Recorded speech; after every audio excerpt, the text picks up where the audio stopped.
Friends, कैसे हैं आप लोग? आई होप बहुत अच्छे होंगे। और मैं एडवोकेट रेखा सिन्हा आप सबका वेलकम करती हूँ अपने यूट्यूब चैनल पे। और हम लोग जो पढ़ रहे हैं वो हम उत्तराखंड एपीओ एग्ज़ाम के पर्पज़ से पढ़ रहे हैं, जिसमें जो आज की जो सीरीज़ है वो उत्तराखंड पुलिस अधिनियम 2007 पर है। और देखिए, इसमें चैप्टर जो हैं वो 11 है और सेक्शन जो है वो 88 है। तो कोशिश करूँगी या तो एक ही वीडियो में सारे सेक्शन कवर हो जाए, नहीं तो इन्हें 2 वीडियो में मैं कवर करा दूँगी। तो चलिए शुरू करते हैं। देखिए, इसमें चैप्टर 11 की बात करी मैंने, तो आज हम पहला चैप्टर देखते हैं। पहले चैप्टर 1 में आपका इंट्रोडक्शन की बात आ रही है, प्रारंभिक प्रिलिमिनरी की बात हो रही है, प्रारंभ की बात हो रही है। तो देखिए, सेक्शन 1 क्या कहते हैं, धारा 1 क्या कहता है, संक्षिप्त नाम, प्रारंभ और विस्तार। ठीक है, यानी कि short title, extent and commitment कब हुआ इसका। ठीक है, तो जहाँ तक संक्षिप्त नाम की बात आती है, शॉर्ट टाइटल की नाम बात आती है, तो उसका क्या नाम है, उत्तराखंड पुलिस अधिनियम 2007, यानी कि उत्तराखंड पुलिस एक्ट 2007। अब बात आती है इसका प्रारंभ कब हुआ। तो देखिए, इसका प्रारंभ ये कहता है कि यह उस दिनांक को प्रवृत्त होगा जो सरकार द्वारा राजपत्र में अधिसूचित कर नियुक्त किया जाए, यानी कि जब भी नोटिफिकेशन में स्टेट गवर्नमेंट ने जो डेट दी है।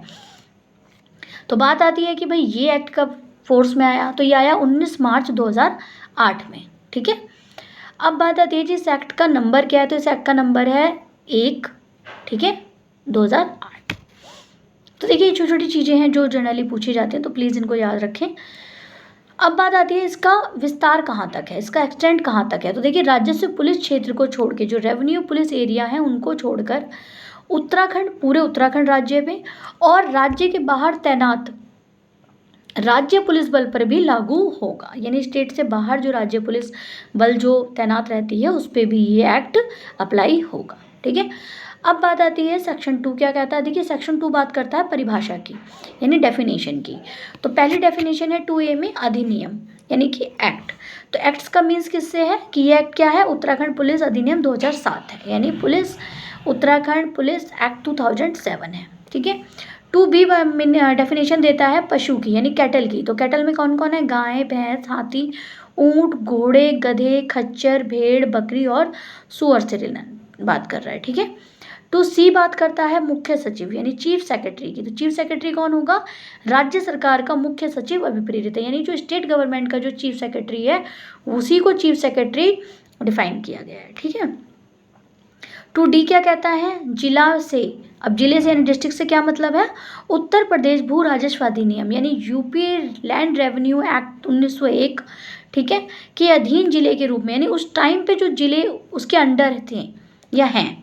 ठीक है, आप सबको पता है कि उत्तराखंड जो है वो यूपी से ही बटा है, तो इसीलिए जो वहाँ का भू राजस्व है, यानी लैंड रेवेन्यू है, उसी के अंतर्गत जो जिले बताए गए हैं उन्हीं जिले को ये राजस्व क्षेत्र में काउंट कर रहा है, क्योंकि उसके अंदर जो जिले बताए कि भाई ये रेवेन्यू एरिया होंगे, तो उन्हीं को क्या कर रहा है।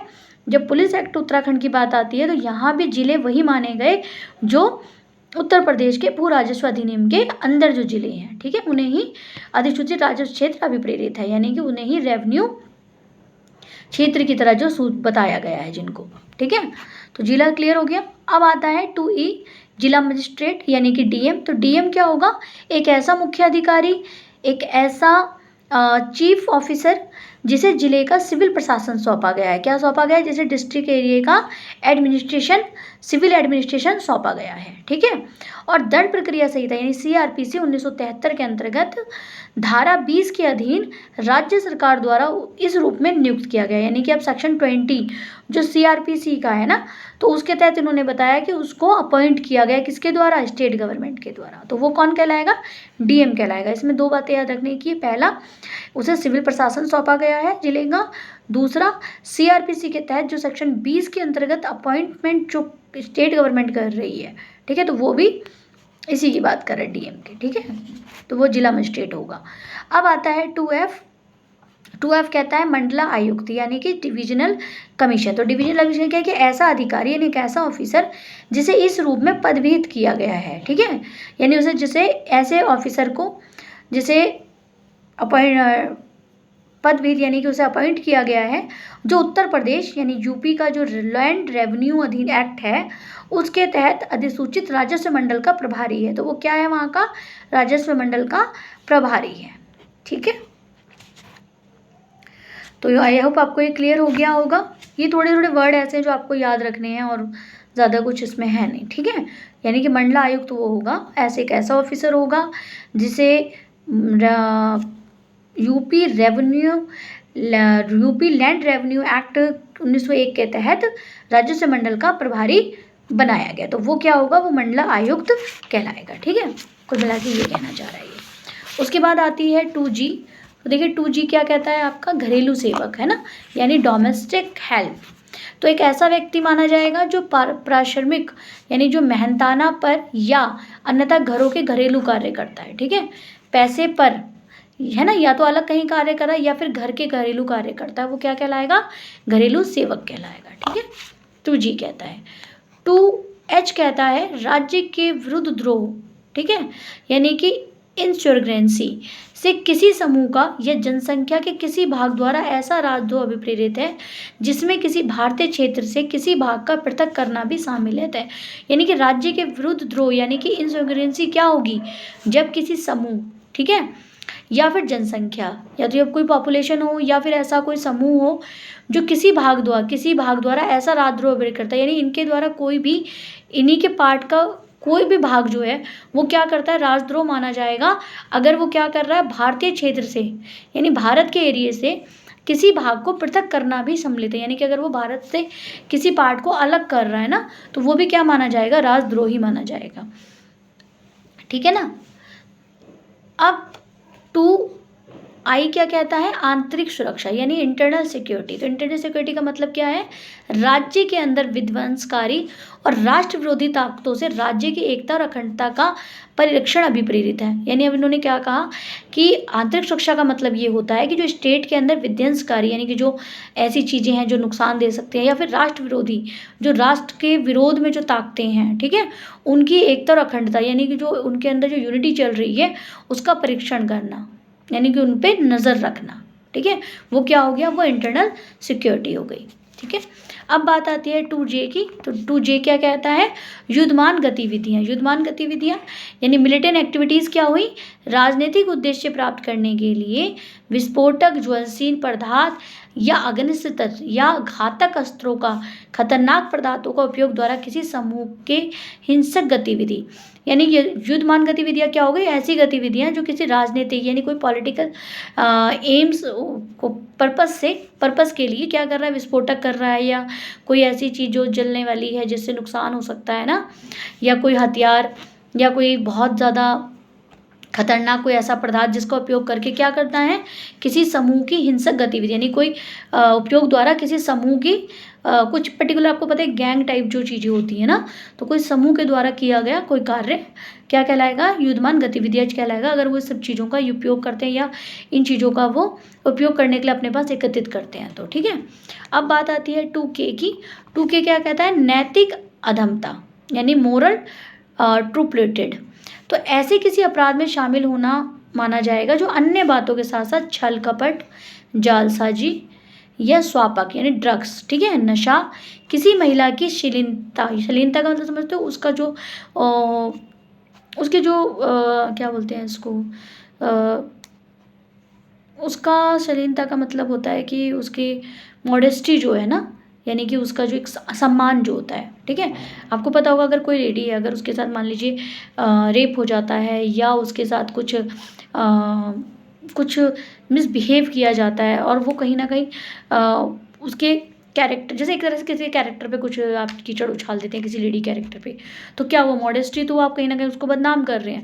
ठीक है, तो ये का महिला की शालीनता को ठेस पहुँचाना, ठीक है, या भारतीय दंड संहिता अध्याय 6 यानी चैप्टर 6 में जो भी राज्य के विरुद्ध किया गया कोई अपराध भी सम्मिलित है। ठीक है, तो ये सब क्या माना गया, ये नैतिक अधमता मानी गई है ना, मोरल ट्रिब्यूटेड माना गया। क्योंकि देखिए जब भी आपको इस तरह से, जैसे मान लीजिए हमें सिखाया जाता है कि भाई महिलाओं का सम्मान करें, ठीक है, लेकिन या बताया जाता है, बच्चों को भी सिखाया जाता है कि भाई बड़ों का आदर करें, महिलाओं का सम्मान करें, ठीक है, और उनको इज्जत दें, ठीक है। और वो चीज़ नहीं की जाती है, उनको गाली देने लग जाए, कोई बच्चा किसी बड़े को गाली देने लग जाए, तो उसको आप क्या कहोगे? उसको आप यही तो कहोगे भाई इसमें मॉरल एथिक्स नहीं है, इसमें इसे नैतिकता ही नहीं सिखा रखी, इसे पता ही नहीं बड़ों से कैसे बात करनी है, ये तो बदतमीजी कर रहा है। तो उसी चीज़ को इन्होंने, इसके अंदर नैतिक अधमता किसको कहा गया? छल कपट जालसाजी, ड्रग्स, नशा या किसी महिला के साथ कोई भी ऐसा अभद्र व्यवहार करना ना, तो उन सबको, या फिर उसको ठेस पहुंचाना, किस वे में? ताकि उसके आत्मसम्मान को ठेस पहुंचे या उसके समाज में बेइज्जती हो जाए ना, तो उसके की तरह। और या फिर भारतीय दंड संहिता जो आईपीसी के तहत जो चैप्टर 6 में स्टेट के अगेंस्ट जो भी ऑफेंस है, ठीक है, उन सबको क्या माना गया? नैतिक अधमता माना गया, यानी मॉरल ट्रूथ माना गया, ठीक है, माना गया। अब आता है 2L। तो 2L क्या कहता है? संगठित अपराध, यानी ऑर्गेनाइज्ड क्राइम। देखिए, ऑर्गेनाइज्ड क्राइम आप सबको पता है, किसी चीज़ को इस तरीके से ऑर्गेनाइज करना, इकट्ठा करना, किस तरीके से? जैसे आप किसी को धमकी दे रहे हो, ठीक है, तो जो हिंसा या हिंसा की धमकी, देखिए आगे ना, या तो हिंसा कर रहे हैं, आपने देखा होगा बहुत सारे दंगे ऐसे हो जाते हैं जिसमें एक ग्रुप होता है पूरा, तो क्या होता है? संगठित अपराधी तो हो गया वो। तो क्या हुआ? हिंसा की धमकी द्वारा अवैध लाभ प्राप्त करने के लिए, यानी मान लीजिए एक गैंग है, ठीक है, वो क्या करता है? वो 10 लोगों को धमकी देता है कि भाई मुझे इतना लाख पैसा दो, नहीं तो मैं क्या करूँगा, तुम्हें मार दूंगा, या तुम्हारे परिवार के साथ ऐसा कर दूंगा, या बहुत ज़्यादा उनको डराता धमका। तो किस चीज़ के लिए कर रहा है? वो जो पैसा मांग रहा है वो उनका पैसा है, और उनसे ज़बरदस्ती उनको डरा धमका के मांग रहा है, तो क्या है वो? इलीगली तो है वो। अब उस पैसे का वो यूज़ क्या कर रहा है? भाई उस पैसे से क्या करेगा? हथियार खरीदेगा या नशा करवाएगा या करेगा, जो भी, तो क्या है? वो अवैध लाभ के लिए प्राप्त कर रहा है ना, इलीगली तो काम कर रहा है वो, ठीक है। क्योंकि अगर वो पैसा आप किसी से मांगते हो और अगर आपसे कहते हो भाई मुझे चंदे के तौर पे दे दो, तो आप उसका कहीं ना कहीं यूज़ कर रहे होते हो। लेकिन आप उसे डरा धमका के अगर पैसा ले रहे हो तो इलीगली हो गया ना। तो यही कहा कि संगठित अपराध का मतलब होता है जो हिंसा या हिंसा की धमकी द्वारा अवैध लाभ प्राप्त करने के लिए सामान्य आशय, कॉमन इंटेंशन है उन सबकी, अनुसरण में किसी समूह या व्यक्ति के गिरोह द्वारा किया जाता है। देखिए आगे ना, कि किसी ग्रुप द्वारा किया जाता है, गिरोह के द्वारा किया जाता है। जैसे चोरी हो गई, चोरी भी मान लीजिए 4 लोग करते हैं और कॉमन इंटेंशन होती है कि फलाने घर में जाना चोरी करनी, या लूट हो गई, डकैती हो गई ना, वो सब क्या है? कॉमन इंटेंशन तो है सबकी, ठीक। और क्या हो रहा है? ग्रुप के साथ किया जा रहा है, तो उसको क्या माना? संगठित अपराध माना। अब 2M क्या कहता है हमारा? 2M कहता है कि सार्वजनिक आमोद और सार्वजनिक मनोरंजन स्थल पे ऐसा स्थान अभिप्रेरित है, यानी जो पब्लिक अम्यूजमेंट और पब्लिक एंटरटेनमेंट वाला जो स्थल है वो कैसा होगा? जो राज्य सरकार द्वारा अधिसूचित किया जाएगा, यानी कि जो स्टेट गवर्नमेंट ने जिस जगह को बनाया गया है। जैसे कि मान लीजिए कोई सिनेमा घर है, तो आप क्या कहते हैं? भाई ये एंटरटेनमेंट यहाँ पर होता है, तो उनकी जगह है। या फिर कोई पार्क सरकार ने बना रखा है, वहाँ पे लोग जाते हैं, खेलते हैं, कूदते हैं, बैठते हैं, तो क्या वो एंटरटेनमेंट वाली तो जगह हो गई, ठीक है। या फिर कोई अम्यूज़मेंट है, कोई म्यूज़ियम टाइप हो गया, या कोई बड़ा सा कोई जैसे ये मान लीजिए जैसे कोई चिड़ियाघर हो गया, या कोई म्यूज़ियम हो गया, या कोई पार्क हो गया, है ना।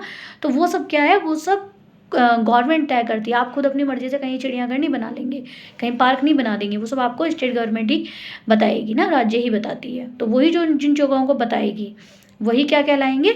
सार्वजनिक आमोद, यानी कि जो आपके पब्लिक अम्यूज़मेंट हैं और पब्लिक एंटरटेनमेंट वाली जगह है, ठीक है। उसके बाद आता है 2N बात करता है पुलिस जिला, यानी कि पुलिस डिस्ट्रिक्ट की बात करता है। तो ऐसा प्रदेश माना जाएगा, ऐसा प्रादेशिक क्षेत्र माना जाता है, कैसा? जिसे सरकार द्वारा निर्मित अधिसूचित, यानी किसी भी क्या करती है? सरकार के द्वारा ही बताया जाता है, ठीक है। यहाँ पे स्टेट गवर्नमेंट या सेंट्रल गवर्नमेंट की बात नहीं गई, यहाँ पे सिर्फ सरकार द्वारा बात कर दी गई है, ठीक है, यानी गवर्नमेंट के द्वारा, ठीक है। यहाँ पे दोनों गवर्नमेंट को कोई नहीं कहा गया है कि स्टेट होगा या स्टेट गवर्नमेंट होगा या सेंट्रल गवर्नमेंट होगा, यहाँ सिर्फ सरकार की बात की गई है, ठीक है। अब आता है 2O क्या कहता है? पुलिस जिले की सीमा, यानी कि जो पुलिस डिस्ट्रिक्ट है उसकी सीमा से रिलेटेड बात हुई, बाउंड्री से। तो जो राजस्व पुलिस क्षेत्र को छोड़ के, यानी कि जो रेवेन्यू पुलिस एरिया है उसको छोड़कर राजस्व जिले का प्रादेशिक क्षेत्र अभिप्रेत है, यानी उसके अलावा जितना भी है वो सब क्या माना जाएगा? पुलिस जिला ही की सीमा मानी जाएगी, ठीक है,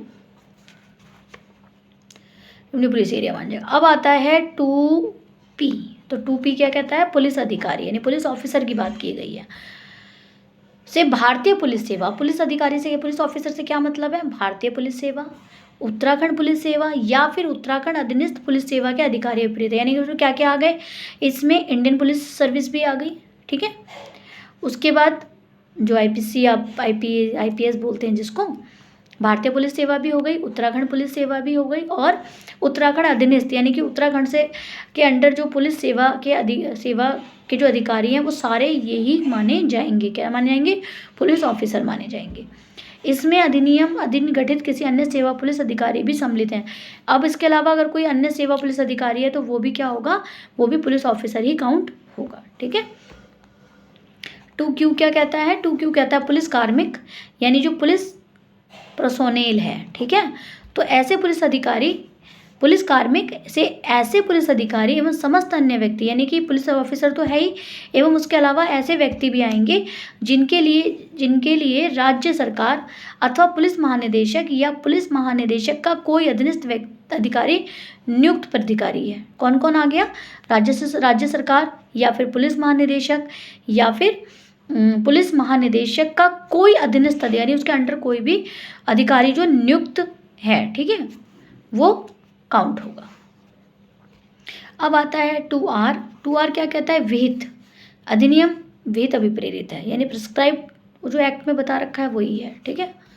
2S पब्लिक प्लेस की बात करता है, ऐसा स्थान जहाँ जनता प्रवेश कर सकती है, और निम्नलिखित स्थान आएंगे जैसे सार्वजनिक भवन हो गया, स्मारक हो गई, परिसीमाएं हो गई, है ना, कोई भी ऐसा स्थान जहाँ जनता को पानी प्राप्त है, पानी प्राप्त करने, धोने, स्नान करने, मनोरंजन करने के लिए जिस सुलभ शौचालय टाइप जो चीज़ें होती हैं, ठीक है। तो ये सब क्या है, सब पब्लिक प्लेस है, ठीक है। अब आता है 2T। 2T क्या कहता है, विनिमय यानी रेगुलेशंस। तो इस अधिनियम में बनाए गए जो भी रेगुलेशन होंगे वो क्या कहलाएंगे, वो रेगुलेशन कहलाएंगे। उसके बाद आता है 2 आपका U, राजस्व पुलिस क्षेत्र की बात करता है। इसमें राजस्व पुलिस क्षेत्र के रूप में अधिसूचित, यानी कि जो भी राजस्व पुलिस क्षेत्र में बताया गया है वो सभी क्या है, राजस्व पुलिस एरिया माने जाएंगे, ठीक है। अब बात करते हैं राजस्व पुलिस प्रणाली की, यानी कि 2V की, रेवेन्यू पुलिस सिस्टम। तो क्या है, राजस्व पुलिस क्षेत्र में विद्यमान पुलिस की कार्य प्रणाली है, यानी कि राजस्व पुलिस प्रणाली से क्या मतलब है, जो रेवेन्यू पुलिस एरियो में जो पुलिस रहकर काम कर रही है ना, वही क्या है, राजस्व पुलिस प्रणाली है। उसके बाद आते हैं 2W, रूल्स की बात करता है, नियम की बात करता है, तो वही नियम माने जाएंगे, वही होंगे नियम जो इस एक्ट ने बनाए हैं। उसके बाद करते हैं 2X की, सेवा सर्विस, पुलिस सेवा द्वारा जो भी गठित किया गया है वो सेवा माना जाएगा। 2Y क्या कहता है, अधीनस्थ पद, यानी कि सब कोऑर्डिनेट रैंक, सहायक, ठीक है, या उप पुलिस अधीक्षक, या तो मतलब आपका में ऑल रैंक्स आ गए सारे, ठीक है, या फिर असिस्टेंट और डिप्टी सुपरिटेंडेंट भी इसके अंदर आएगा, ठीक है, अधीनस्थ पद में। अब आता है 2Z। 2Z क्या कहता है, पुलिस अधीक्षक, यानी सुपरिटेंडेंट ऑफ पुलिस, जिसे हम बोलेंगे SP, ठीक है। तो जिला का प्रभारी पुलिस अधिकारी, यानी कि जो जिला का ऑफिसर इंचार्ज है ना, पुलिस ऑफिसर इंचार्ज, कहाँ का, पुलिस जिला का जो डिस्ट्रिक्ट का जो भी पुलिस प्रभारी अधिकारी है, यानी पुलिस ऑफिसर इंचार्ज है, एवं समतुल्य पद, यानी उसके या फिर उसके बराबर कोई पद रखता है तो वो क्या कहलाएगा, वो अधिकारी क्या कहलाएगा, पुलिस अधीक्षक कहलाएगा, यानी कि SP कहलाएगा, ठीक है, सुपरिटेंडेंट ऑफ पुलिस। अब आता है 2ZA, ठीक है, आतंकवादी गतिविधियाँ आप सबको पता होगा, जो देश और समाज के लिए नुकसान देती हैं, ठीक है। तो समाज या उसके किसी भाग में आतंक फैलाने के उद्देश्य से की गई विधि द्वारा स्थापित, सरकार को अत्यधिक भयभीत करने के आशय से, यानी कि जो लॉ के द्वारा जो गवर्नमेंट है ना, इस्टेब्लिश है, उसको डराने के लिए, और इस इंटेंशन से करी जाती है कि भाई कोई भी विस्फोटक या किसी ज्वलनशील पदार्थ है ना, या किसी अस्त्र शस्त्र से, विषैली गैसों से या रसायन से वहाँ का जो एरिया है उसको संकट में डाल देता है, तो उपयोग करके, तो ऐसे व्यक्ति या समूह की गतिविधि जो भी कहलाएंगी, उनके द्वारा किया गया कोई भी कार्य कहलाएगा। कोई व्यक्ति अगर ऐसा करता है तो वो क्या कहलाएगा, आतंकवादी गतिविधियाँ कहलाएंगी, ठीक है। अब आता है 2ZB, ठीक है, इसको क्या है, पीड़ित यानी विक्टिम। तो विक्टिम का मतलब इन्होंने क्या बताया, जिसको व्यक्तिगत यानी पर्सनली या सामूहिक रूप से आपराधिक हानि यानी या उसको या तो कोई क्रिमिनली लॉस होता है, या उसको शरीर के तौर से या मानसिक तौर से क्षति होती है, या कोई मेंटली उसको इंजरी होती है, भावनात्मक पीड़ा होती है, या आर्थिक हानि, कोई भी उसको फाइनेंशियली कोई भी इंजरी होती है, या फिर उसके मौलिक अधिकारों को, या फिर उसका जो राइट्स ऑफ उसके जो फंडामेंटल राइट्स हैं उनकी कोई हानि होती है। ठीक है, तो उत्तराखंड में लागू विधियां उल्लंघन भी, अच्छा इसमें क्या है, जो उत्तराखंड में जो लॉ है अगर उसका भी उल्लंघन होता है तो वो भी किसी के साथ होता है तो वो क्या हो गया, पीड़ित माना जाएगा, विक्टिम माना जाएगा। ठीक है, अब आता है साक्षी 2ZC। ठीक है, ये साक्षियों का मतलब यानी विटनेस कौन हो गए, एक ऐसा व्यक्ति विटनेस माना जाएगा जिसने किसी अपराध के संबंध में जैसा विहित किया गया बयान दिया, यानी जैसा उसने देखा है ना वही उसने बयान दिया, तो वो क्या माना जाएगा, विक्टिम माना जाएगा। साक्ष्य दिया है या देने के लिए क्या हुआ है, वो एग्री हुआ है, सहमत हो गया है। ठीक है, उसके अलावा आपका 2ZC का ही बी क्या कहता है, उपयुक्त खंड ए यानी कि जो हमने अभी विटनेस की बात की, निर्दिष्ट व्यक्ति सहयोगी संबंधी द्वारा अधिनियम के अधीन संरक्षण और सहायता अपेक्षित हो सकती है, यानी कि अब जो विटनेस है उसको क्या हो सकता है, उसको सहायता भी जरूरत हो सकती है। ठीक है, अब 2Z का सी क्या कहता है, किसी अन्य कारण से अधिनियम के अधीन संरक्षण या सहायता की अपेक्षा करे, यानी कि विटनेस वो भी माना गया जिसको अधीन मतलब जिसके इस एक्ट के तहत जिसको संरक्षण की जरूरत है या फिर सहायता की जो मदद की जो अपेक्षा कर रहा है। ठीक है, तो ये सारे क्या माने गए, ये विक्टिम ही माने गए। ठीक है, अब देखिए इसमें क्या कहा है कि ऐसे शब्द पदों का जिनका अधिनियम प्रयोग किया गया है यानी इस एक्ट में, किंतु जिन्हें विशेष रूप से परिभाषित नहीं किया गया, यानी जैसे विशेष रूप से स्पेशली किसी वर्ड को नहीं डिफाइन किया गया है, तो वही अर्थ होगा जो CRPC में और IPC में माना गया है। ठीक है, ये इसका नोट्स है। ठीक है, तो आपका चैप्टर 1 कंप्लीट। अब चैप्टर 2 आता है पुलिस बल का गठन एवं संगठन, यानी कि constitution and organisation of the police force कैसे होता है। तो देखिए सेक्शन 3 क्या कहता है, राज्य के लिए एक बल का गठन होगा। मैंने आपको अगर आपने मेरे प्रीवियस जो मैंने इसमें इंपॉर्टेंट सेक्शन बताया उसमें मैंने बताया था कि कुछ सेक्शन ना आपको ऊपर से पढ़कर ही पता चल जाएगा। तो सेक्शन 3 क्या कहता है, राज्य के लिए एक बल का गठन। ठीक है, एक फोर्स का, ठीक है, एक पुलिस फोर्स का गठन करना। तो क्या होगा, राज्य के लिए एक पुलिस बल होगा। ठीक है, स्टेट के लिए क्या होगा, एक पुलिस बल होगा यानी पुलिस फोर्स होगी। फिर उन्होंने क्या कहा, पुलिस बल में ऐसे पद यानी कि जो पुलिस फोर्स है उसमें क्या होगा, ऐसे पद यानी ऐसी पोस्टें होंगी, सदस्य तथा ऐसे ऐसे संगठन होंगे जो साधारण और विशेष आदेश के द्वारा राज्य सरकार विहित करे, यानी स्टेट गवर्नमेंट के द्वारा उन्हें क्या होगा, या तो विदेश आदेश या स्पेशल ऑर्डर पर या साधारण ऑर्डर पे उनको क्या करे, विहित करे, यानी कि उनको प्रिस्क्राइब्ड करे, है ना, बताए।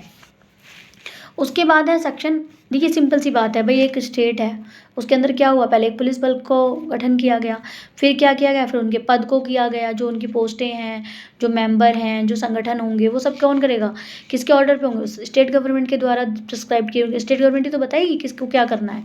ठीक है, अब बात आती है इसमें क्योंकि जो कह रहा है सरकार द्वारा विहित करे, यानी सरकार जिसको डायरेक्ट करेगी स्पेशल या साधारण में। अब आता है इसका ही 3 राज्य सरकार के समग्र नियंत्रण के अधीन राज्य के पुलिस बल का प्रशासन पुलिस महानिदेशक के निहित रहेगा, यानी अभी इन्होंने कहा कि स्टेट गवर्नमेंट के समग्र नियंत्रण, ठीक है, स्टेट गवर्नमेंट के अंतर्गत जो होगा अधीन राज्य जो भी राज्य है पुलिस बल का प्रशासन पुलिस महानिदेशक के निहित रहेगा, यानी कि अब इसके किसके अंडर होगा, ये पुलिस महानिदेशक निहित रहेगा। ठीक है, यानी कि जो डायरेक्टर जनरल ऑफ पुलिस है उसके अंडर ये चीज़ रहेगी। ठीक है, डायरेक्टर जनरल ऑफ पुलिस के अंडर ये चीज़ रहेगी।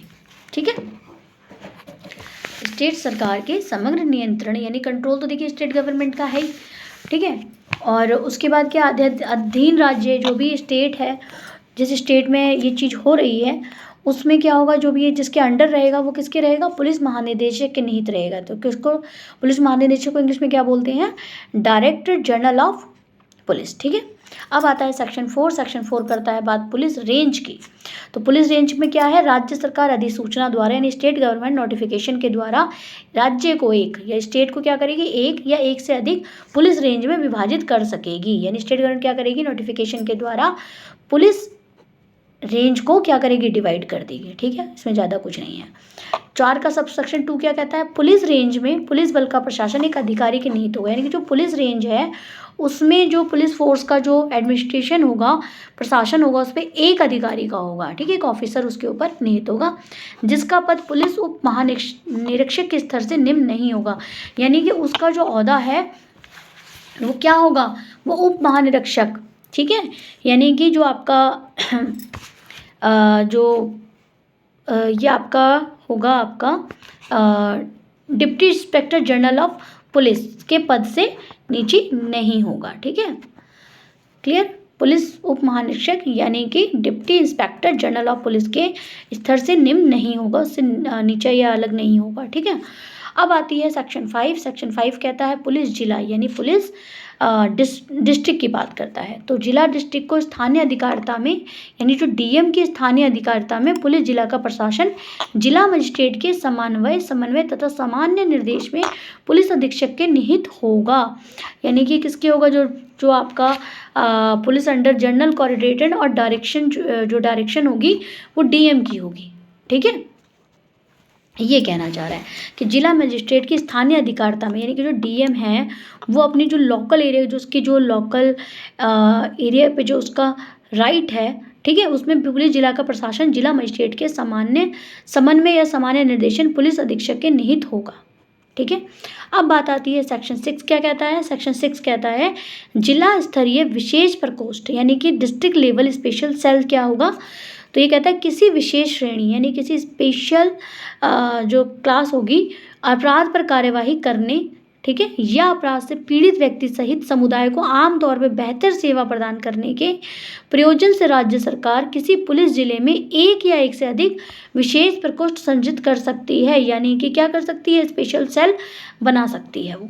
ठीक है, अब सेक्शन 7 बात करता है पुलिस थाने की, पुलिस स्टेशन की, राज्य सरकार द्वारा यानी कि स्टेट गवर्नमेंट द्वारा अधिसूचना द्वारा यानी नोटिफिकेशन के द्वारा चौकियां सहित या उनके बिना पुलिस थाने सृजित करेगी, या तो चौकियां बनाएगी, चौकियों के साथ बनाएगी। आप लोगों ने यूपी में सुना होगा चौकी वर्ड आता है ना, तो या तो चौकियों के साथ बनाएगी या फिर उनके बिना भी पुलिस थाने को सृजित करेगी यानी बनाएगी। ठीक है, उसके बाद 7 का ही सबसेक्शन 2 क्या कहता है, राज्य सरकार यानी स्टेट गवर्नमेंट अधिसूचना द्वारा नोटिफिकेशन के द्वारा वृत्त अधिसूचित करेगी, यानी एक नोटिफिकेशन करेगी और वृत्त में न्यूनतम 2 थाने होंगे, यानी एक जगह पे कितने थाने होंगे, 2 थाने होंगे। एक सर्कल में कितने थाने होंगे, वृत्त है ना, एक सर्कल में कितने थाने होंगे, 2 थाने होंगे। ठीक है, ये पुलिस थाने वाला सेक्शन 7। ठीक है, तो उसके बाद थाने का प्रधान प्रभारी अधिकारी होगा, यानी जो थाने का मेन जो बंदा होगा ऑफिसर इंचार्ज होगा, जिसका पद पुलिस अधीक्षक के स्तर से निम्न नहीं होगा, यानी कि उसकी जो रैंक होगी वो पुलिस उपनिरीक्षक से नीचे नहीं होगी। ठीक है, उसी रैंक का होगा वो जो प्रधान प्रभारी अधिकारी होगा। ठीक है, थाने का प्रधान प्रभारी अधिकारी पुलिस ऑफिसर इंचार्ज होगा, उसकी जो रैंक है वो पुलिस उपनिरीक्षक के पद से नीचे रैंक की नहीं होगी। ठीक है, ये नहीं कि कोई भी कांस्टेबल या कोई भी जाके ऑफिसर इंचार्ज बन जाएगा, तो ऐसा नहीं है। ठीक है, पुलिस उपनिरीक्षक मैंने आपको बता दिया, ये आपका होगा डिप्टी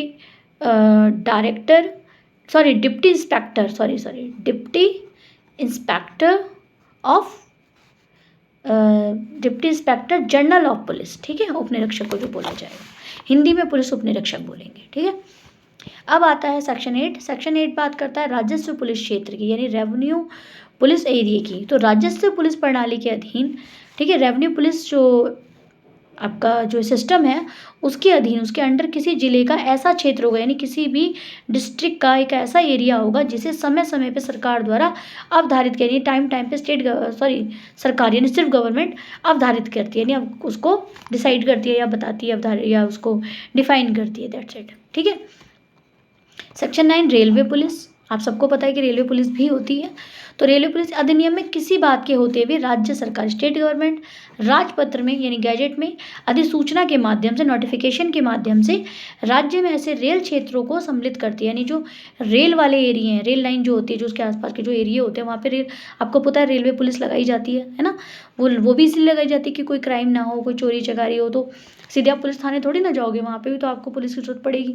तो उनको किस पर्टिकुलर क्या नाम दे दिया, रेलवे पुलिस का नाम दे दिया। जो रेल्स के क्षेत्रों, जो रेलवे एरिया है उसी के अंतर्गत वो कार्य करते हैं। तो राज्य में ऐसे रेल क्षेत्र को सम्मिलित करती है, यानी जितने भी जो रेल के एरिए हैं उनको सम्मिलित करती है और वहाँ उसको डायरेक्ट किया जाएगा। किसको? पुलिस अधीक्षक क्षेत्र के अधीन एक या एक से अधिक रेलवे पुलिस जिले सृजित कर सकते हैं। कितने कर सकती है? एक भी कर सकती है और एक से अधिक भी रेलवे पुलिस डिस्ट्रिक्ट बना सकती है। ठीक है। दूसरा है राज्य सरकार, सेक्शन 9 का ही सब सेक्शन 2 है। राज्य सरकार अधिसूचना द्वारा एक रेलवे पुलिस, यानी जो स्टेट गवर्नमेंट है वो नोटिफिकेशन के द्वारा रेलवे पुलिस जिले को सहायक उप पुलिस अधीक्षक स्तर अधिकारी के एक या एक से अधिक वृत्तों में विभाजित कर सकती है। यानी सर्कल एक से एक भी बांट सकती है या फिर एक से अधिक सर्कल में विभाजित कर सकती है। ठीक है। रेलवे पुलिस जिले को किसके? सहायक और उप पुलिस अधीक्षक स्तर के अधिकारी के अधीन। ठीक है।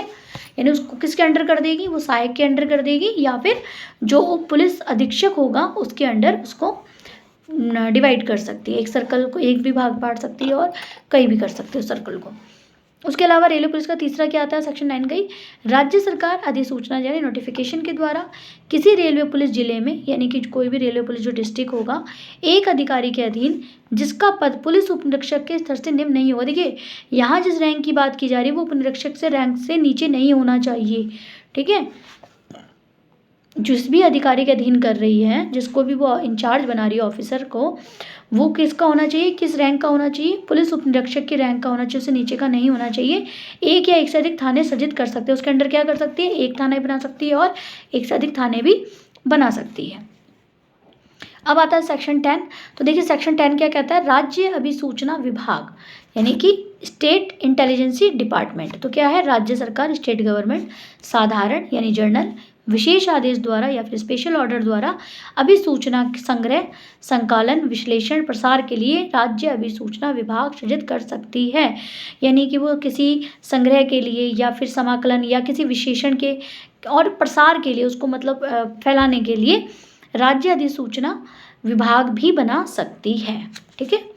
उसके बाद है सेक्शन 11, राज्य अपराध अन्वेषण विभाग यानी कि स्टेट क्राइम इन्वेस्टिगेशन डिपार्टमेंट। तो राज्य सरकार क्या करेगी? वही बात, साधारण और विशेष आदेश के द्वारा क्या कर सकती है? अन्वेषण यानी इन्वेस्टिगेशन के लिए, या फिर जैसा महानिदेशक, पुलिस महानिदेशक, जैसा कि डायरेक्टर जनरल ऑफ पुलिस बोले, ठीक है, राज्य सरकार द्वारा निर्देश दिए जाए, अपराध अन्वेषण में सृजित कर सकती है। यानी कि क्राइम इन्वेस्टिगेशन जो डिपार्टमेंट है उसको भी बना सकती है। ठीक है।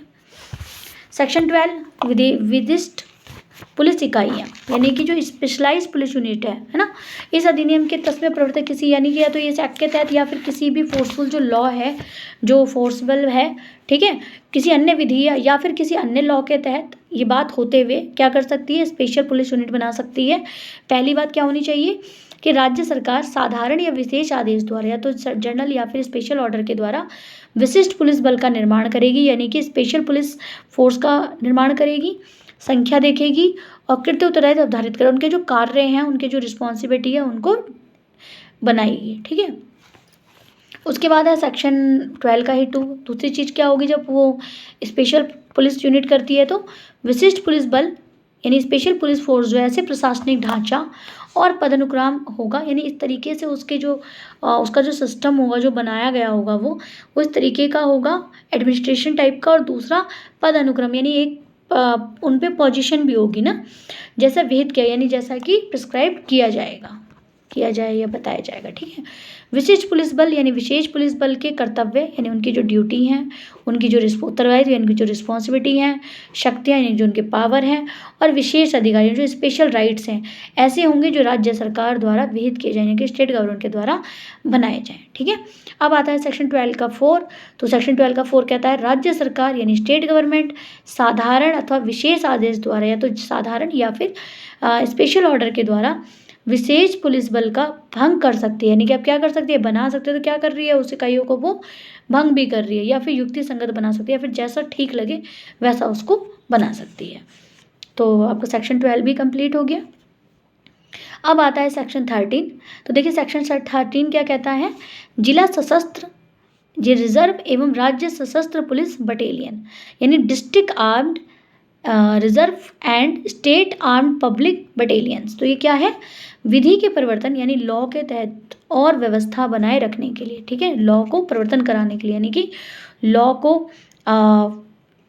एनफोर्समेंट कराने के लिए, उसको लागू कराने के लिए ना, और व्यवस्था बनाए रखने के लिए, यानी कि वहाँ का जो एटमॉस्फेयर, उसको जो माहौल है, उसको व्यवस्था को सही रखने के लिए, या ऐसी परिस्थितियाँ या फिर ऐसी कंडीशन में जब शांति भंग होने की संभावना हो, यानी जब पता है कि यहाँ का जो पीसफुल है वो ख़त्म हो सकता है ना, जो पीस है वहाँ का ख़त्म हो सकता है, या जो वहाँ पर जो शांति है वो भंग हो सकती है, और आपदा प्रबंधन कार्यों के लिए, आपदा प्रबंधन आपको पता है जैसे भूकंप हो गया, बाढ़ हो गई, है ना, इन कार्यों या बंदियों की अनुरक्षक या ऐसे कर्तव्यों के पालन में, या फिर जो आपका जो प्रिजन्स होते हैं, जो कैदी होते हैं, उनकी अनुरक्षा जो है ना, उनकी सुरक्षा के लिए, ठीक है, या फिर ऐसे कर्तव्य या फिर कोई ऐसी ड्यूटी जिसके लिए विशेष शस्त्र या रणनीति कुशल, या फिर उनको क्या चाहिए, जिन इन सब कामों को कराने के लिए उन्हें क्या चाहिए, स्पेशल शस्त्र जो आर्म्स है, या फिर रणनीति में कुशल हो,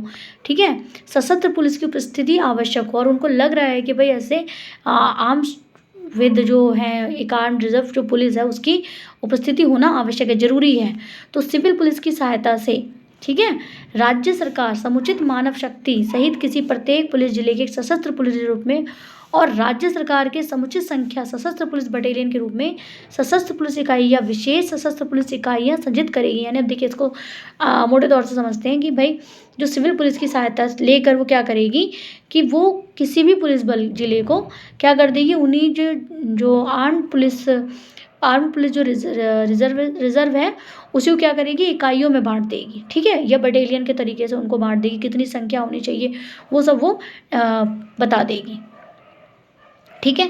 और ऐसी रिजर्व बटालियन का गठन परीक्षण, तैनाती और प्रशासन अधिनियम के अधीन बनाए नियमों के अनुसार ही होगा। और जो ये बटालियन बनेगी, जो इनका जो गठन होगा वो उनके पूरा जो उनकी परीक्षण होगा, जो उनको ट्रेनिंग दी जाएगी, जो तैनाती की जाएगी, वो सब प्रशासन के अधीन ही, यानी कि जो एडमिनिस्ट्रेशन के अधीन जो भी नियम बनाए जाएंगे उन्हीं के अंतर्गत होगा, ठीक है, ऐसे नहीं कि किसी को भी उठा के बना दे, ठीक है। अब आता है सेक्शन 14। सेक्शन 14 कहता है विशेष पुलिस अधिकारी यानी स्पेशल पुलिस ऑफिसर। तो इसमें नियमित नियमों के अधीन रहते हुए विशेष परिस्थितियों में, यानी स्पेशल कोई कंडीशन ऐसी आ गई है, या विशेष पुलिस अधिकारी, कोई भी विशेष पुलिस अधिकारी जो है स्पेशल पुलिस ऑफिसर जिला मजिस्ट्रेट के परामर्श से, ठीक है, यानी डीएम के कंसर्न से पुलिस अधीक्षक के द्वारा, यानी जो भी आपका जो पुलिस सुपरिटेंडेंट ऑफ पुलिस है उसके द्वारा नियुक्त किया जाएगा, ठीक है। विशेष पुलिस अधिकारी को किसके द्वारा नियुक्त किया जाएगा, पुलिस अधीक्षक के द्वारा, यानी कि सुपरिटेंडेंट ऑफ पुलिस है उसके द्वारा नियुक्त किया जाएगा। और डीएम के परामर्श पे, देखिए ये क्वेश्चन कई बार आ जाता है कि विशेष पुलिस अधिकारी की नियुक्ति कैसे की जाती है, तो आपको पता होना चाहिए कि डीएम के परामर्श से और सुपरिटेंडेंट ऑफ पुलिस के द्वारा की जाती है, ठीक है। अब आता है सेक्शन 15। सेक्शन 15 बताता है पुलिस परीक्षण संस्थाएं। आप सबको पता होगा कि उनकी ट्रेनिंग का भी इंस्टीट्यूट होता है ना। तो देखिए अब क्या है, 15 कहता है पुलिस परीक्षण संस्थाएं राज्य सरकार पुलिस महानिदेशक के परामर्श से, यानी कि अब पुलिस महानिदेशक के क्या करेगी, उससे क्या करेगी सरकार, राज्य सरकार परामर्श लेगी, ठीक है। पुलिस महानिदेशक डायरेक्टर जनरल ऑफ पुलिस, ठीक है, महानिदेशक के परामर्श से, उनकी परमिशन मतलब उसकी कंसेंट से पुलिस अधिकारियों एवं कर्मचारियों के लिए क्या करेगी, परीक्षण सह शिक्षा नीति, यानी कि जो ट्रेनिंग प्रोग्राम होगा उनको निर्धारित कर सकती है। इस नीति का उद्देश्य पुलिस अधिकारियों, अब इसका पर्पस क्या है इस नीति का, इस रूल का, कि जो पुलिस अधिकारी हैं जैसे जैसे अपने व्यवसाय में प्रगति करते जाते हैं, जैसे जैसे अपने प्रोफेशन में आगे बढ़ते जाते हैं, उपयुक्त शैक्षिक एवं व्यावसायिक योग्यता प्राप्त करने के लिए सेवा संस्कृति को प्रोत्साहित करना भी होगा। यानी कि उनके अंदर के जो और भी जो उनके अंदर कैपेबिलिटी है उनको भी आगे निकालना होगा, ठीक है, इसके लिए चीज़ होती है। दूसरा, राज्य सरकार साधारण या विशेष आदेश के द्वारा राज्य पुलिस प्रशिक्षण संस्थानों, पुलिस प्रशिक्षण विद्यालय या अन्य प्रशिक्षण संस्थानों सहित पुलिस प्रशिक्षण संस्थानें स्थापित कर सकेगी। यानी कि क्या क्या कर सकेगी? एक तो राज्य पुलिस प्रशिक्षण संस्थान बना ही रही है, प्रशिक्षक विद्यालय बना रही है, जैसे आपको पता होगा कि जैसे आर्मी स्कूल होते हैं ना, पुलिस स्कूल भी होते हैं, तो इस तरह के ना प्रारंभिक शिक्षा जो उसकी प्रशिक्षण विद्यालय बना सकती है, या परीक्षण की जो इंस्टीट्यूट है वो खोल सकती है। ठीक है, उसके बाद आता है पुलिस प्रशिक्षण का पर्यवेक्षण, यानी कि जो उनका सुपरविज़न है, उसकी देख रेख प्रशासन प्रयोजन हेतु बनाएगा, है ना, तथा इस और विनियमों के अनुसार ही होगा, यानी रूल्स के से ही होगा, विदाउट रूल नहीं होगा। ठीक है, अब आता है सेक्शन 16। सेक्शन 16 कहता है पुलिस अनुसंधान एवं विकास ब्यूरो, यानी कि bureau of police research and development. तो राज्य सरकार पुलिस और अपराध से संबंधित विषयों पर अनुसंधान करने के लिए क्या कर सकती है? रिसर्च करने के लिए क्या कर सकती है? पुलिस अनुसंधान और विकास ब्यूरो की स्थापना कर सकेगी। ठीक है भाई, जब किसी चीज़ का रिसर्च करेगी तो ऑब्वियसली उसके लिए डिपार्टमेंट होना तो ज़रूरी है ना। और डेवलपमेंट करने के लिए क्या करेगी? इस तरह की स्थापना करेगी कि भाई वहाँ पे डेवलपमेंट हो सके, रिसर्च हो सके, है ना। उसके अलावा ब्यूरो का प्रशासन और काम काज की परिस्थितियाँ ऐसी होंगी जैसे भेद की जाए। अब जो ब्यूरो है, जो ये ब्यूरो होगा, उसका जो काम होगा वो कैसा होगा? जो नियम के द्वारा बनाया जाएगा, रूल्स के द्वारा बताया जाएगा। ठीक है, अब बात आती है तकनीकी एवं सहायक बल, सेक्शन 17। राज्य सरकार पुलिस महानिदेशक के समग्र नियंत्रण में, यानी कि उनके अंडर, ठीक है, तकनीकी अभिकरणों और सेवाओं का सजन अनुसरण कर सकती है, जैसा समय समय पे अधिसूचना द्वारा नियमित किया जाए, जैसा कि नोटिफिकेशन ही में बात आई, नोटिफिकेशन के द्वारा। ठीक है, अब आता है सेक्शन 18। सेक्शन 18 बात करता है विधिक सलाहकार और वित्तीय नियंत्रक, यानी लीगल एडवाइजर और फाइनेंशियली कंट्रोलर। तो राज्य सरकार विधिक यानी लीगल और वित्तीय मामलों के लिए क्या कर सकती है? पुलिस महानिदेशक की सहायता और उसके परामर्श से एक विधिक सलाहकार और एक वित्तीय नियंत्रक नियुक्त कर सकेगी। देखिए, ये भी क्वेश्चन पूछा जा सकता है और इसमें भी आंसर क्वेश्चन बनता है कि भाई जो विधिक सलाहकार हैं, वित्तीय या फिर जो आपका फाइनेंशियली कंट्रोलर है, उनको कौन नियुक्त करता है? तो उनको नियुक्त करता है स्टेट गवर्नमेंट, और किसकी सलाह पे करता है? पुलिस महानिदेशक की सलाह पे करता है। ठीक है, डायरेक्टर जनरल ऑफ पुलिस की सलाह पर करता है, सहायता और परामर्श से करता है। क्या करता है? एक विधिक सलाहकार, एक लीगल एडवाइजर और एक फाइनेंशियली कंट्रोलर अपॉइंट करता है। ठीक है, तो आपका 2 क्लियर हो गया, चैप्टर 1 और 2 कंप्लीट हो गया। अब चैप्टर 3 की बात करते हैं। तो चैप्टर 3 बात करता है पुलिस बल का प्रशासन, यानी administration of the police force. तो देखिए क्या आता है, सेक्शन 19 क्या कहता है? पुलिस बल का अधीक्षण। तो किसी अन्य विधि में, यानी किसी भी लॉ में कोई बात होते हुए भी, यानी कोई बात है उसके बाद भी स्टेट गवर्नमेंट पुलिस बल से संबंधित सभी मामलों में अधीक्षण की शक्ति का प्रयोग करेगी। ठीक है, यानी क्या करेगी? उसको आप ये कह सकते हैं कि उसकी जो पावर है उसका अधीक्षण, यानी उस पर जो उसके अंडर जो भी पावर है उसका प्रयोग कर सकती है वो। ठीक है, यानी कि जो state shall exercise the power of the superintendent over the police force respect all the matter, जितने भी मैटर होंगे पुलिस संबंधित उन सब पर वो अपना नियंत्रण रख सकती है और नियंत्रण रखने की शक्ति का प्रयोग कर सकती है। कौन? State government.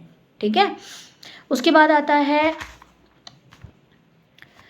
जो सुपरिटेंडेंस होता है ना, एक तरह से उसको कंट्रोल करना, आप ये कह सकते हैं, तो उस पर किसका? स्टेट गवर्नमेंट का होगा। अब आता है सेक्शन 20। सेक्शन 20 क्या कहता है? पुलिस महानिदेशक यानी डायरेक्टर जनरल ऑफ पुलिस, जो भी जगह जगह वर्ड भी आ रहा था, तो ये क्या होता है? ये पुलिस बल के समग्र नियंत्रण और निदेशन और पर्यवेक्षण के लिए राज्य सरकार एक पुलिस महानिदेशक को नियुक्त करती है। अब किस चीज़ के लिए नियुक्त करती है? निदेशन के लिए, यानी कि उसको डायरेक्शन देने के लिए, और पर्यवेक्षण यानी कि उसको सुपरविजन करने के लिए, ठीक है, और कंट्रोल करने के लिए क्या करती है स्टेट गवर्नमेंट? एक पुलिस महानिदेशक नियुक्त करेगी, यानी कि डायरेक्टर जनरल ऑफ पुलिस को अपॉइंट करेगी। उसके बाद पुलिस महानिदेशक के पद पर, यानी कि जब उस पोस्ट पर है, पूर्व से कार्यरत अधिकारियों या ऐसे अधिकारी जो पुलिस महानिदेशक के पद पर पदोन्नति के योग्य पाए गए, यानी कि अब जब उनको अपॉइंट करेगी तो कैसे लोगों को करेगी? जो इसके लिए कैपेबल हैं। ठीक है, उन्हीं को नामांकन करेगी और सरकार द्वारा गठित सीमित द्वारा या समीक्षा के पश्चात नियुक्त की जाएगी। या तो मतलब जो भी कैपेबल होगा, ठीक है, जो एक क्वालिफिकेशन चाहिए उस पद के लिए, उन्हीं लोगों को क्या करेगी, वो अपॉइंट करेगी। परंतु ये नामांकित अधिकारियों की संख्या राज्य के महानिदेशक स्वीकृत स्वर्ग पदों की संख्या 3 गुना से अधिक नहीं होगी, यानी कि 3 गुना से ऊपर ये संख्या नहीं होनी चाहिए जो जो नामांकित किए जा रहे हैं। ठीक है, उसके बाद आता है, इसी में है, इस प्रकार नियुक्त पुलिस अधिकारी यानी जो अपॉइंट हुआ है महानिदेशक, ठीक है, जो director general of police appoint हुआ है, उसका कार्यकाल अधिवर्षता के अधीन रहते हुए न्यूनतम 2 वर्ष का। कितने वर्ष का होगा, सिर्फ 2 साल का होगा। ठीक है, ये क्वेश्चन भी आ सकता है और पूछ भी सकता है, क्वेश्चन बनता भी है। ठीक है, अब आता है इसी का सबसेक्शन 4, राज्य सरकार निम्नलिखित आधार पर कारण विदिष्ट करते हुए एक लिखित आदेश द्वारा यानी कि रिटर्न में ऑर्डर के द्वारा पुलिस महानिदेशक को उसके पद के कार्यकाल के समाप्ति से पूर्व हटा सकते हैं। यानी कि अगर रिटर्न में वो उसको कुछ लिख के एक रिटर्न लेटर के द्वारा, एक रिटर्न ऑर्डर के द्वारा उसको क्या कर सकते हैं, उसके पद पे से हटा भी सकती है। ठीक है, कार्यकाल से पहले, कार्यकाल तो बताइए 2 साल का होना चाहिए, अधिकतम वर्ष जो होती है वो 2 साल की होती है, न्यूनतम जो होगी वो 2 वर्ष का ही होगा उसका। अब ये इन्होंने क्या बोला कि भाई अगर उसको पद से हटाते हैं तो क्या होना चाहिए, एक दंडिक अपराध किसी न्यायालय द्वारा दोषित किए जाने पर, यानी कि अगर उस पर जो क्रिमिनल ऑफेंस हो कोई, है ना, क्रिमिनल ऑफेंस के द्वारा के अंडर उसको घोषित कर दिया गया भाई इसके द्वारा कोई अपराध हुआ है। ठीक है, या फिर किसी न्यायालय द्वारा उसको भ्रष्टाचारी यानी करप्ट बना दिया है, यह नैतिक अधमता। देखिए नैतिक अधमता का चोरी जाल चीटिंग छल कपट जालसाजी या किसी महिला को मॉडेस्टी करना ना, यानी किसी महिला के चरित्र को उछालना या उनके लिए कुछ उनकी बेइज्जती करना ना, तो नैतिक अधमता के अंतर्गत अगर वो आ रहा है तो क्या होगा, उस पर आरोप लगा के उसको हटाया जा सकता है। देखिए अब यहाँ पे ये भी बात आ गई ना कि उसको हटाया कैसे जाएगा, अभी तक तो अपॉइंटमेंट की बात थी, अब बात आ रही है उसको हटाया कैसे जाएगा, कब कब उसे हटाया जा सकता है, उसके टाइम उसका कार्यकाल कंप्लीट होने से पहले। तो कब हटाया जा रहा है, जब उसमें करप्शन की बात आ रही हो या फिर न्यायालय ने उसे किसी अपराध के लिए दोषित कर दिया हो, है ना, तब, या अंत मामले में आरोप लगाए जाने पर, या फिर आरोप भी लग रहा है उस पर तो भी उसको हटाया जा सकता है। उसके अलावा शारीरिक और मानसिक रोग से अक्षमता के कारण, यानी कि मान लीजिए उसको फिजिकली या मेंटली वो इनकैपेबल है, ठीक है, तब हटाया जा सकता है। पुलिस महानिदेशक के रूप में अपने कृत्य को निर्वहन करने का अयोग्य होने पर, यानी कि जो वो डायरेक्टर जनरल ऑफ पुलिस के जो पोस्ट पे वो बैठा हुआ है उसके जो कार्य होते हैं उनको करने के लिए वो कैपेबल नहीं है, वो अयोग्य है, तो उसको हटाया जा सकता है। तीसरा, केंद्र यानी सेंट्रल या फिर कोई अन्य राज्य सरकार को स्टेट गवर्नमेंट के अधीन समान पद या उच्चतर पद पे प्रोन्नति किए जाने पे, या तो वो किसी सेंट्रल में चला गया है ना, सेंट्रल जैसे मान लीजिए किसी सेंट्रल की किसी पोस्ट पे बैठ गया, या फिर स्टेट गवर्नमेंट के अंतर्गत कोई सी दूसरे हायर पोस्ट पे वो बैठा हुआ है, ठीक है, तो वहाँ से फिर उसको वहाँ से हटा दिया जाएगा, या उसके स्वयं के अनुरोध पे, या फिर वो खुद ही अनुरोध करे भैया मुझे इस पोस्ट से हटा दो तो। उसके अलावा आपवादिक मामलों में, ठीक है, एक्सेप्शनल केसेस जो होते हैं, पुलिस महानिदेशक राज्य सरकार द्वारा घोर अदक्षता या उपेक्षा के लिए कार्यकाल, यानी कि मान लीजिए कुछ ऐसे मामले हैं जहाँ पर उससे कोई नेग्लेंसी हो गई है, ठीक है, या फिर वो कैपेबल नहीं है उस काम को करने के लिए, ठीक है, तो कार्यकाल समाप्ति से पूर्व भी उसको पद से हटाया जा सकता है। अदक्षता बोलते हैं कि जैसे वो उस चीज़ के लिए कैपेबल ही नहीं है उस काम को करने के लिए, तो उसे पद से हटाया जा सकता है। यदि प्रारंभिक जांच के बाद प्रथम दृष्टया गंभीर प्रकृति का मामला स्थापित होता है तो, यानी कि अब क्या होता है इन्वेस्टिगेशन में पता चलता है, देखिए, और हटाया कब जाएगा, जब जांच के बाद ये पता चलता है पहली नज़र में कि भाई ये जो मामले हैं वो कैसे हैं, वो हीनियस हैं, है ना, हीनियस नेचर के हैं, ठीक है, बहुत सीरियस क्राइम जिसको हम बोलते हैं, सीरियस नेचर वाला, ठीक है। अब आता है सेक्शन 21। मैं सोचूँ सेक्शन 21 को हम नेक्स्ट वीडियो में कर लेते हैं क्योंकि एक्चुअली फिर बहुत लेंथी हो जाएगा। और हाँ, आप लोग एक काम ज़रूर करिएगा, जब भी इसको पढ़ें तो बेयर ऐप को लेकर पढ़ें, ठीक है, विदाउट बेयर एक्ट, या आप चाहें तो गूगल पे से आप बेयर ऐप को डाउनलोड कर लीजिएगा, उससे आप इसको पढ़ लीजिएगा। मैं कोशिश करूँगी इसको जल्दी ही मैं ख़त्म कर दूँ क्योंकि ज़्यादा सेक्शन है भी नहीं, बट अभी सिर्फ हमें पढ़ना नहीं है, हमें समझना भी है, तो इसलिए मुझे लगता है कि इस वीडियो को यहीं रोकना चाहिए और आगे के जो सेक्शन हैं वो नेक्स्ट वीडियो में कंप्लीट करते हैं। तो आप लोग उसे अच्छे से पढ़ लीजिएगा। तो अगर और हाँ कोई कन्फ्यूज़न होता है तो प्लीज़ आप मुझे कमेंट्स करके बता दीजिएगा, मैं उसको क्लियर कर दूँगी, ठीक है, क्योंकि इसमें वर्ड देखिए ऐसे हैं जो आपको पढ़ने ही पड़ेंगे ना और याद भी रखने पड़ेंगे। तो यानी कि सुपरिटेंडेंट है तो सुपरिटेंडेंट ऑफ पुलिस ही होगा, उसके अलावा और तो कुछ बोल ही नहीं सकते उसको, शॉर्ट में एसपी बोल दोगे, ठीक है ना। और तो आई होप आपको क्लियर हो गया होगा। और फिर भी अगर आपको कोई डाउट है, कुछ भी प्रॉब्लम है, तो आप प्लीज़ मुझे कमेंट्स कर दीजिएगा, मैं आपको रिप्लाई कर दूँगी। Thank you, good bye.